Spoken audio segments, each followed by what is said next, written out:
அம்மாவுக்கு ஒரே ஒரு வருத்தம். கல்யாணத்துக்கு முன்னாடி நம்ம பட்டாடை உடுத்தி இருக்கிறோமே, அவர் புலித்தோல்ல உடுத்தி இருப்பாரு.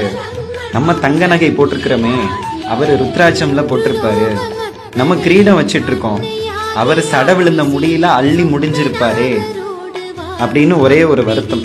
2 பேரும் மனவரையில இருக்கும்போது பொருத்தம் இல்லைன்னு யாரும் பேசிடக்கூடாது நம்ம கணவனை பார்த்து அப்படின்னு வருத்தப்பட்டாராம். அம்பிகையின் மனம் குளிர சுந்தரேஸ்வர ரூபத்தில் வந்தாராம். எப்பவும் புலித்தோல் உடுத்தி இருக்கிறவரு பட்டு பீதாம்பரம் உடுத்தி இருந்தாராம். இன்னைக்கு சுடுகாட்டு சாம்பலை பூசிட்டு இருக்கிறவரு அன்னைக்கு சந்தன சலபம் பூசி இருந்தாராம் மார்பில. ருத்ராட்சமும் நாகமும் போட்டிருக்க கூடிய கழுத்துல தங்க ரத்தின பதக்கங்கள் போட்டிருந்தாராம். அள்ளி முடிஞ்ச சடை விழுந்த முடிய சீவி சிக்கெடுத்து மணிமுடி சூட்டி இருந்தாராம். அப்பேற்பட்ட அழகனாக வந்தாராம் மதுரைக்குள். இதை பார்த்த தேவர்கள் அனைவரும் சொக்கி நின்றார்களாம் சொக்கனின் அழகை கண்டு.